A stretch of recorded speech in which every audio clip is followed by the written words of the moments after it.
Hi everybody, it's Tracy from Tracy's Art and Craft. So yep, we're here with the journal again and we're going to be doing the papers. So I'm just going to pull in some of the pages that I want to use.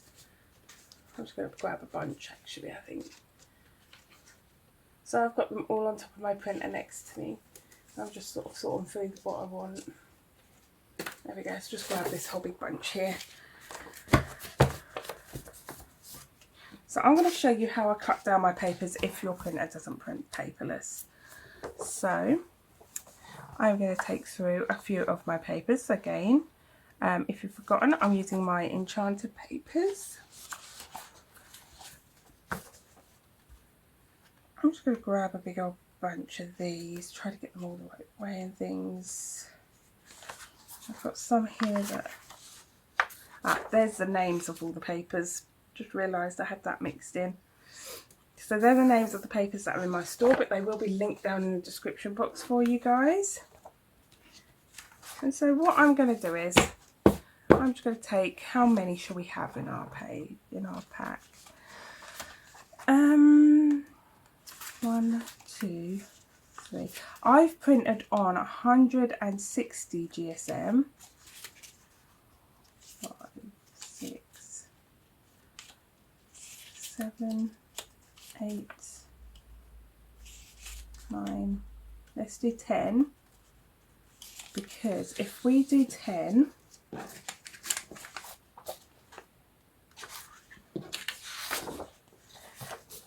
here's why. If we do 10, we can still make it quite chunky, but that will be 40 pages, 40 sides, 40 pages to write on and to journal in and all that good stuff. So, first things first, I'm going to line this up on my mat. Now, to cut down my papers, hang on, sorry, this isn't quite lined up. I'm just trying to line this up on my mat. It's nice and straight so I keep the ruler straight. I get my metal ruler. You can use a plastic one, but the knife does have the possibility to go through it. So it's still got a bit of a mess here from the last video. So I'm going to film these ahead a little bit this week. My husband's at work and I'm bored, so that's why I'm doing it. But yeah, I line it up so that I'm a little bit over the coloured bit. I find that with the cover, that's going to give a nice sort of size gap. But at the same time, it should cut all the white off of all the pages just in case they're not quite lined up. And if they don't, there are ways we can get around that later on, but we'll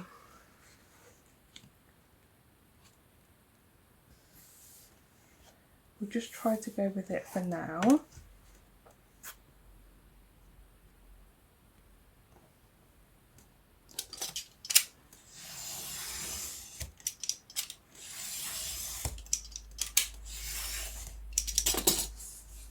There we go. And I find this to be the quickest way. And I'll show you how I neaten up the edges because when you fold them, they sort of butt up against each other, but not straight. And that causes problems as well.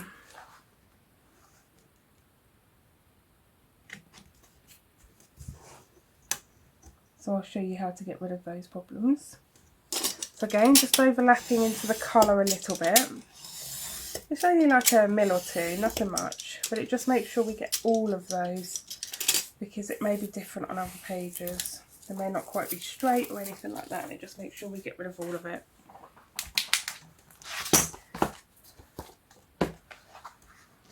Oh, no, this way.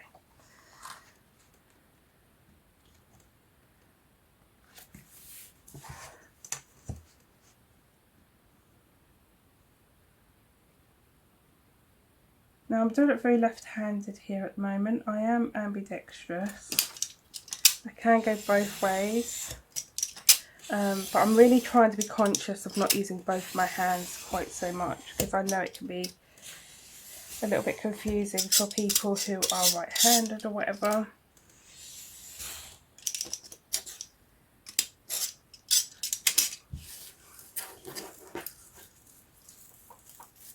So sometimes when I turn things sort of a bit funny, that's because I want to use my other hand and I remember I can't. So there we go, there's all our papers. So what I'm going to do is I'm going to start folding them and trying to decide where I want what. So usually I like to have one of my favourites in the centre. I'm just going to take my knife down and I'm going to use it as a bone folder. Like I say, anything with a sort of rounded edge could be a bone folder, flat edge. Let's do this one this way.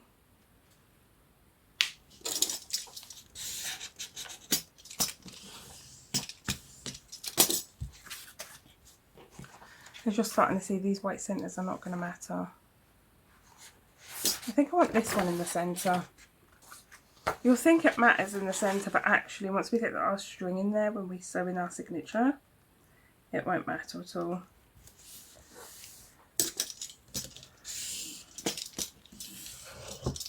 So this one in the centre. Let's do a pinky one next.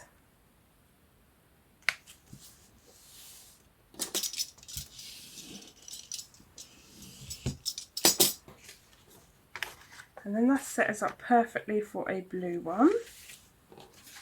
So let's do this one next.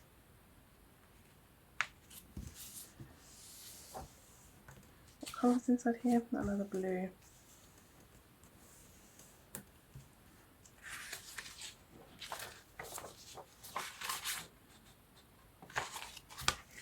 What was inside this one?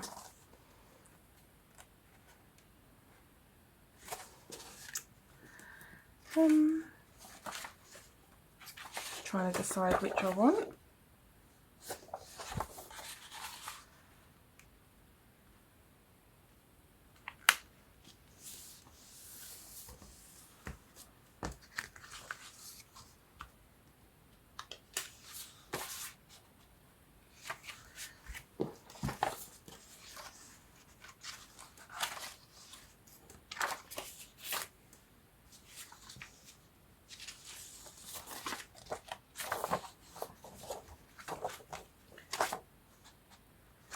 Yeah, make sure you organise them the right way up. I'm going to show you how to make sure they go the right way up as well for you guys, so that you don't forget which way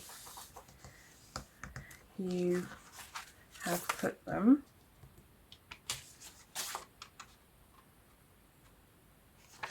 As you go, try to make sure they stay the right way up.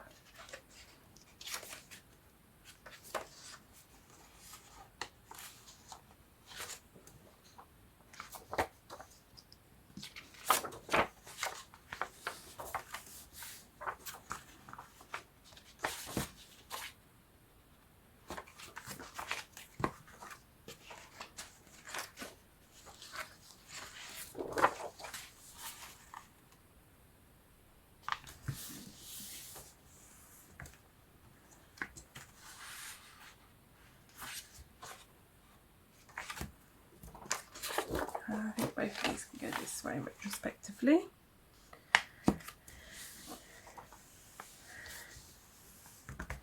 Okay. So I'm going to show you now what I mean by when they butt up together if they're not straight. Can you see this? So when they butt up, they're each going in just a little bit.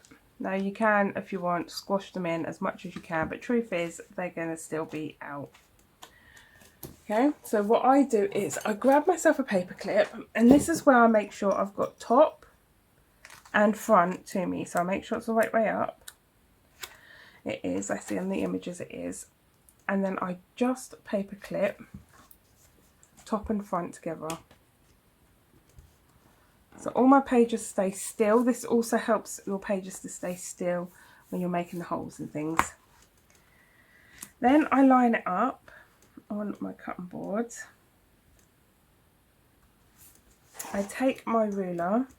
This is just so simple. I line it up with the first page and then I just go through, oh, careful, and start cutting. Now the important thing is to let the knife do the work. Don't push hard because you will slip otherwise.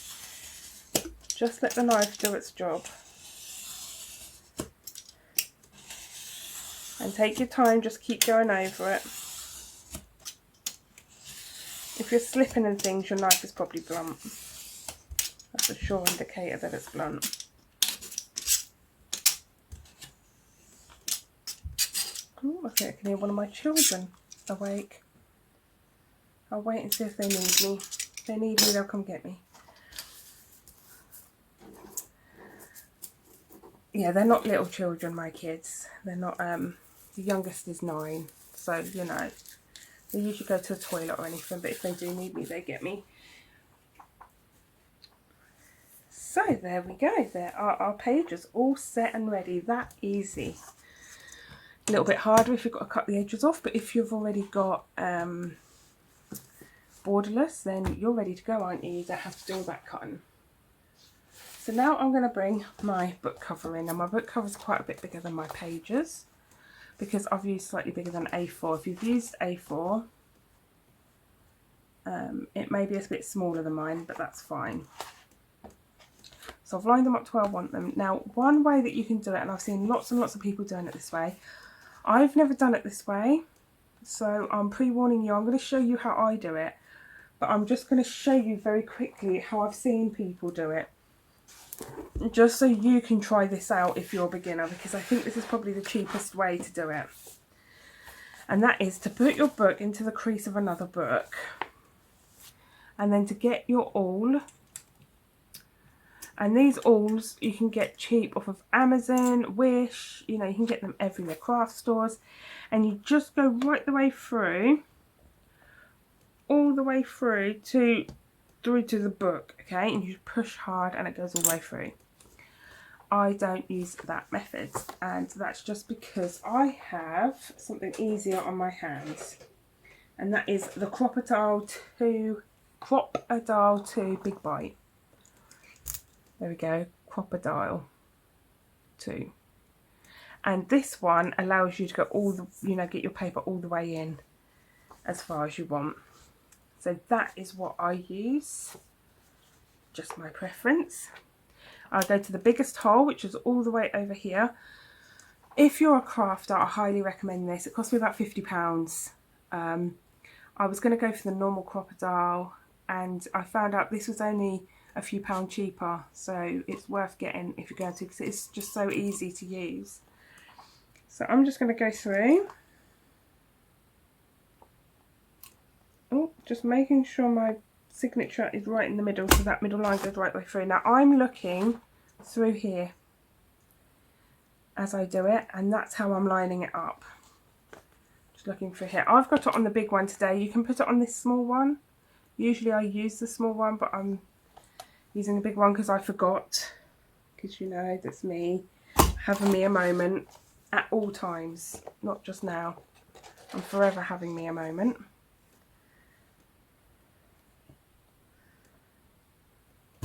There we go. That's simple. All holes done. Now when I come to make sure the cover is in exactly the same position, this is what I do. I put my signature where I want it. You can do this either by doing the, sorry, let me take this book out of the way. Don't know why I left it out. You can do it either by piercing the cover first or the pages first. It really does not matter. I line up my pages to where I want them. And where each of these holes are, I take myself a pen or a pencil, and I just make a tiny little mark. Boop, boop. There we go. Oh, I've done that wrong. Must remember that one's wrong. There we go. Those marks won't be seen once we sew them in. All is well. So this is just the way that I do it. Like I say, you can get your awl and just go through both all at the same time. I'm using the big one again. And that's because I'm going to be putting eyelets in.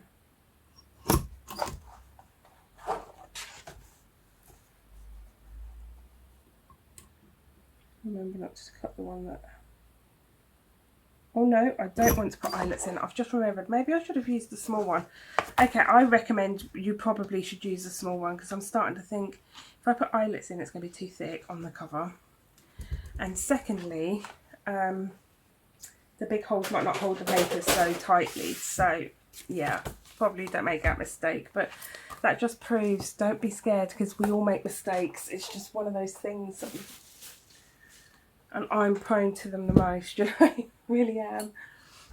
So, get your string, whichever you want to use. I'm just using some baker's twine here to prove to you. You can use any old cheap string. So, 1, 2, 3 is good. 4 if you want to have some really nice long dangles, and I always go 4. So that's what I'm doing. Now today my knot is going to be on the outside because I want the dangles on the outside. If you want them on the inside, you start on the inside. If you want them on the outside, you start on the outside.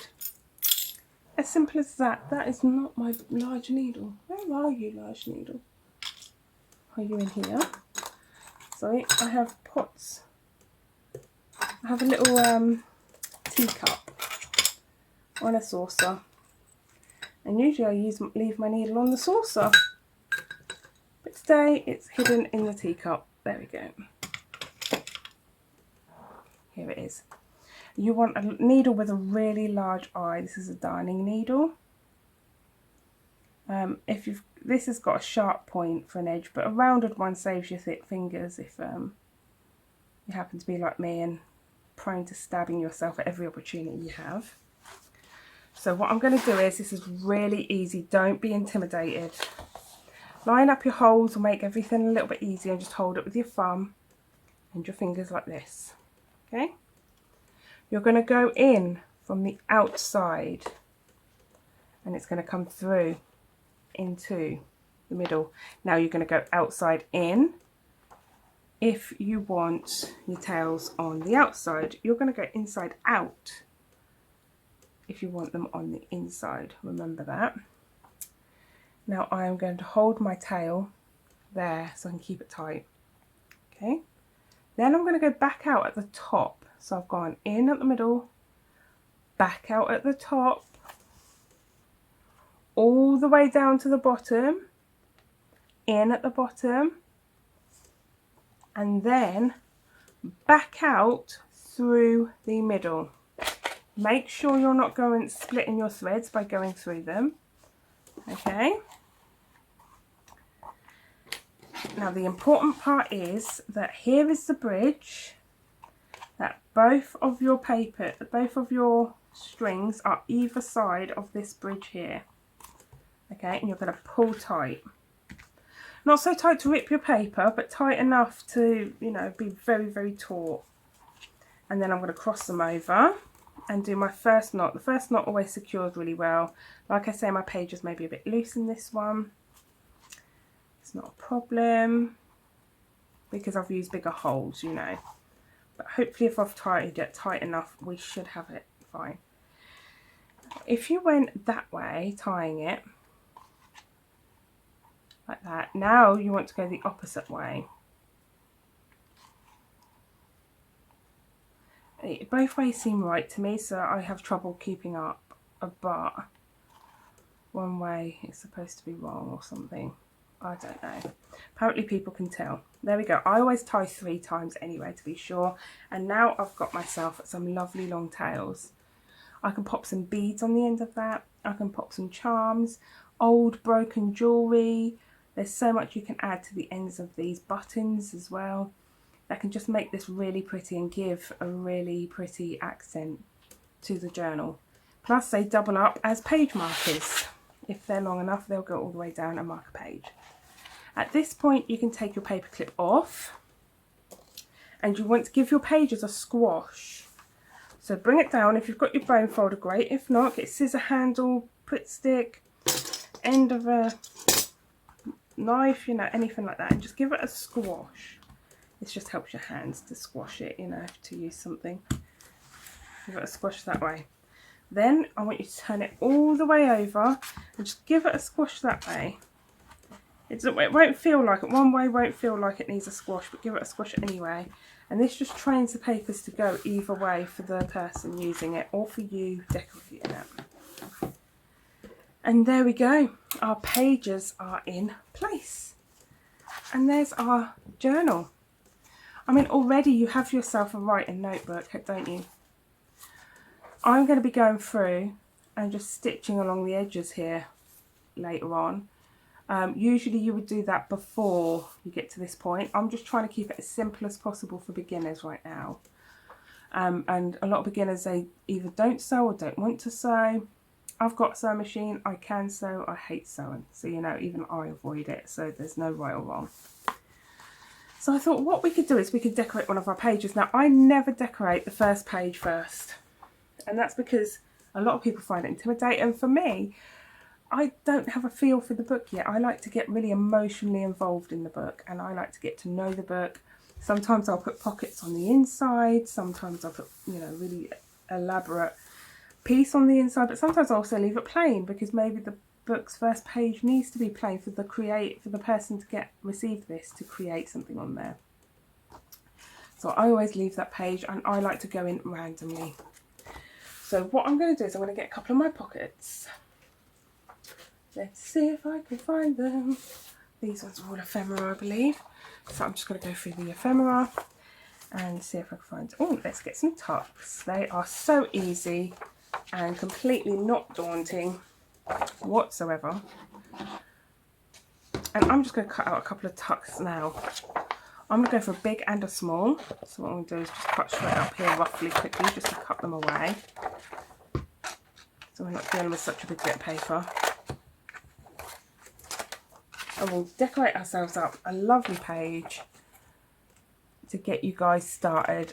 Usually when you get to this point, most people are already off and running. They're sort of like, yep, I've got it. I know what I'm doing now. Now I want to follow other people's tutorials. That is fine. You know, you don't have to stick, you don't have to be loyal here. You don't have to stick to just what I'm doing. There's so many good creators out there on YouTube. I absolutely love so many of them. And I'm subscribed to a ton, so you know. So what I'm going to do is, I like to do this with my little tucks, okay? What I like to do is just take off those top and bottom points. The reason for that is, when I come with a straight line, when I come to glue it, it gives me a little bit of room to get things in and out. You know, it gives you a chance to pull it up without pulling the glue off. So that's why I like to do that. And I want to find, oh, this piece might be nice for it. So I think for this one, this is where I'm going to stick this. Where's my tacky glue? Come here, tacky glue. And what you want is a really thin bead of tacky glue right along this edge. Oh dear, this is just not working for me. Sorry, just cleaning it out again.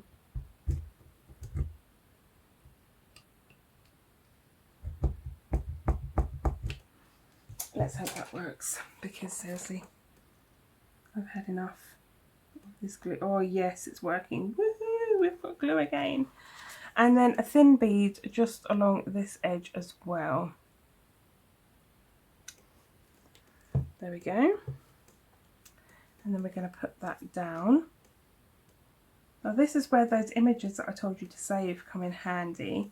We can fussy cut one of those images to put on here to decorate this up. Maybe you'd like to pop a little bit of lace on here. You could pop on, oh, I've got these that I make. These are super fun. So I fold up pieces of paper like this as an example. And then I just run it through my sewing machine. Another way is you could pop a little bit of dot glue down on there and glue them all shut if you wanted to, and then draw on some faux stitches. But this will be a fun thing to use, I think, on one of these edges like this. So that's something else you could use. I am just going to decorate up with one of our little fairies, and I'm actually going to fussy tear her out, I think.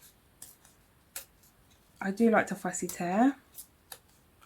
As if the paper wants to tear. I'm having a real job with this paper today.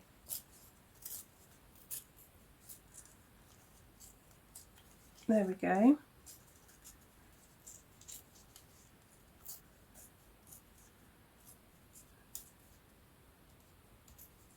Chopped off a little bit of her wing, but that's fine.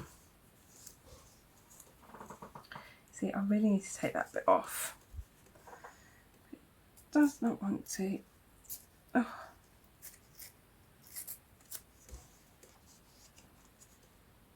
And a nice way to do it is to go over the edge sometimes. I always find that to be nice. I'm going to use a different glue so that we're not sitting here fighting with that thing, because I'm not in the mood to deal with it.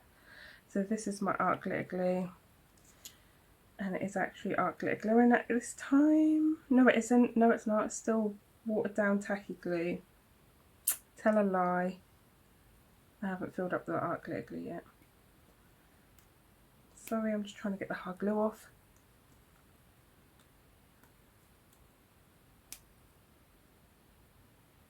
I think it might still work through it. Sorry, all my glues ever need cleaning. I've just got so much I need to do. And here I am sitting crafting, because, you know, craft is the best thing for every procrastinator out there. So, I'm going to have it overlapping the edges a little bit, and that just breaks up some of them straight harsh lines there. And I think that looks absolutely beautiful. Of course, you can do inking and all that sort of stuff. I'm trying to keep this simple for the real beginners out there. If they come across this and don't want to feel intimidated when making something. So there we go. That's decorated that up just lovely. You don't really need anything more, but you could add on a little word or something. Where are my words? Right, down here beside me. So I had them just a second ago using them, and I always move stuff about and never put them away. So we got things like happy for you. I cut these out of all sorts of places. We have courage. See, I have all these sort of vanity. I don't know why I cut vanity out. It's not exactly a positive word, is it? Comfortable in my skin. I think that's really cute. I'll use that one, I think. It matches the colours as well. There we go. Just a bit of glue. And stick that down. Again, just sort of overlapping everything a little bit. There we are. I really like that one. And then what I'm going to do is I'm going to cut out a tag. I'm going to keep it simple again. Let me just grab my tags. Which one would I like? I'll go for this unicorn one, I think. Or do I want to contrast the colours? Yeah, maybe I'll go for this one with the fairy as well. So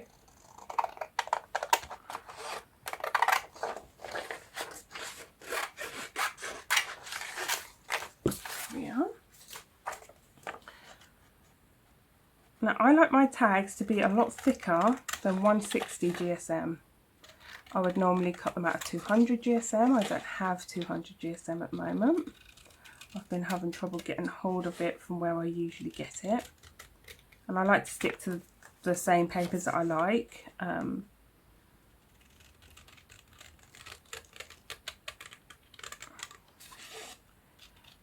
But on Amazon, the paper that I use is very expensive. But if I get it from somewhere like Curry's, it's much cheaper. And it's the same brand as my 160 paper, which is called Navigator. It's a really ultra HD paper. It's a really good one. So because I like my tags thicker than what this one is, I will use an old book page. It can be any book page. What have I got hanging about here? Just grab something. Sorry, I was using this in another video a while back and it's still beside my desk. So I will just grab any old book page, like so. This one is really thin. I didn't realise how thin it was. So I'm going to double it up. And this one also has some plain there.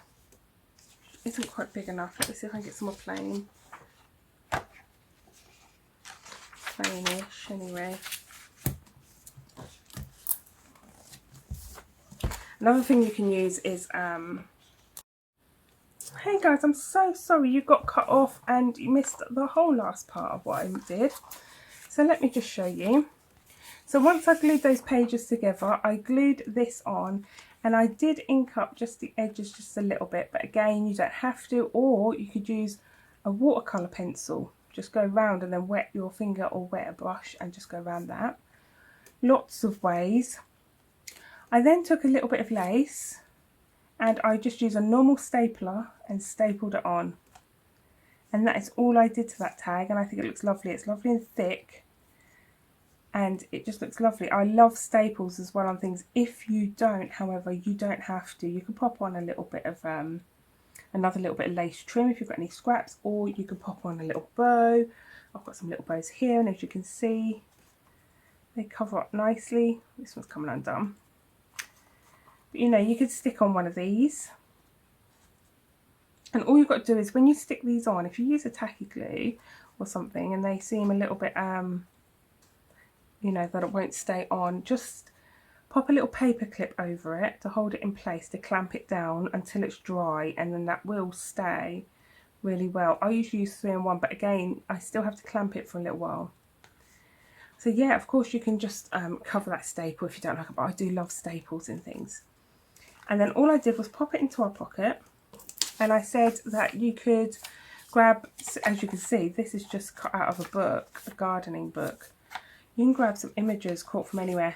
You can cover that, by the way. I haven't for now, just to show you guys that you can get images from anywhere. I've got a pretty image of a stout from a book, and it's lovely and plain, ready to write on there, or for someone to stick on elsewhere inside the book to decorate up themselves. I want his little head up, not his bum. There we go. And that's our page completely done. So yeah, we're at the end. Please do like and subscribe if you haven't done it already. I have noticed there's a few people that haven't subscribed. Please do. If we get up to 1,000 people, I'm going to be doing quite a large giveaway. And there's going to be multiple prizes, and it's going to be worldwide. So everybody's going to get a chance at long last. So please help me get it to 1,000 subscribers, and then we will do this lovely big giveaway for all you people. I'll also do an extra special newsletter when we get to 1,000 subscribers as well, which brings me onto my newsletter. Do sign up for that. All the stuff is down in the description box. The links to all these kits is down there, but if you become a member on my Buy Me a Coffee site, you get these for absolutely free, along with many other digital kits. So do go check that out if you want to.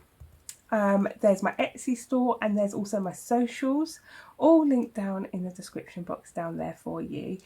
I hope you've had lots of fun. If there's anything that you need or want, please do get in touch. You can get in touch with me via Instagram or via my website. Also, you can use my email, and that is dotted around all over the place, but I think it is on the Linktree link down there to all my socials and everything. So you can get to everything via my Linktree. So that's just one link just to take you everywhere, really. Yeah, I think that is pretty much it, guys. So yeah, do try to help me get to 1,000 subscribers. This isn't for monetization. Please calm down. I'm not really fussed about that. You don't earn a lot from it anyway. At the beginning, it's like pennies. So I'm really not fussed about that, to be honest with you.